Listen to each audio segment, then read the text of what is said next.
We are just hours away from the third Democratic debate in Houston, Texas. Earlier, Caitlin Huey-Burns spoke to Cory Booker's campaign press secretary, Sabrina Singh, about his goal heading into tonight's debate.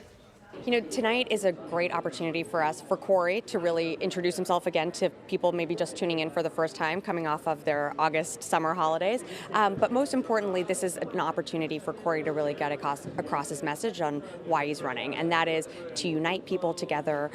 He can heal this country. We can move past Donald Trump's, divisiveness, and so that's what he's going to really talk about today: uniting people together. And what he always says is, through common pain is common purpose. That is something that I think he's really going to highlight tonight through whatever issues he talks about, through the issues or when he's asked a question. That's what he really wants to talk about. And in the last debate, we saw him offer some pretty tough criticisms for Joe Biden, especially on the issue of criminal justice reform. Are we going to see him do more of that tonight?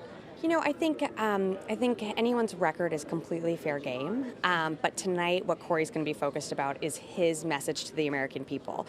So it's not necessarily about plotting your next attack against someone. I think it's fair to bring up contrast and where two candidates differ. And there are 10 candidates on the stage, so there's a lot of people that have different views and opinions. But I think what Cory's going to really talk about is that idea of healing our country and uniting people together. That's what we want to talk about.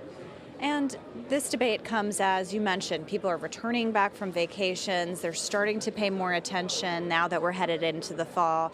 How critical is this debate for your campaign? Because we have seen he did get some attention in the last debate, but the poll numbers just aren't matching up with that. He's kind of lower down in the polls. Yeah, no, that's a great question. I think something that we really hope for tonight is we have new viewership, new eyes tuning in to a debate on ABC, different from the last two debates. But we know it's still early. I mean, people are coming off their summer vacations and they're heading, their kids are going back to school, but we do have a lot of time between now and next year. So what we have to do is keep having a strong ground game, keep making sure that we are communicating our message effectively in the early states and across the country. And what does the senator do to prepare? Kind of take us inside that room. I know you just came back from some prep. What is it like in there? And what is his strategy when he's preparing for something like this? Yeah, you've met Cory, you've interviewed him. He's so great. I think the thing that I have taken away from prep is, he likes to make light of things as well. Like, it's a serious conversation that we're having, but he likes to have those moments where he can joke around with the team.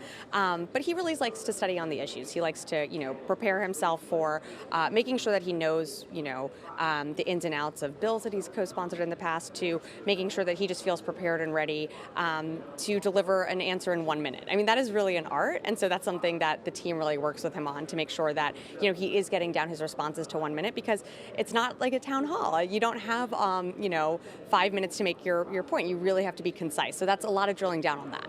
And since this is the first debate that actually is just one night, 10 candidates, how does that change your strategy? Well, I think this is the field. This is the 10, and possibly in October we're going to have a slightly larger field, but this is where it is. So these are the 10 candidates heading into the final race. And so while the strategy, I think, of how you convey your answers and how you get your message across doesn't change, just the dynamics of the race and the moderators and people standing next to someone who they're standing next to sort of changes how you approach some questions. But I won't reveal anything just yet. Who has been in debate prep the person that you expect to engage with the most? On the stage tonight?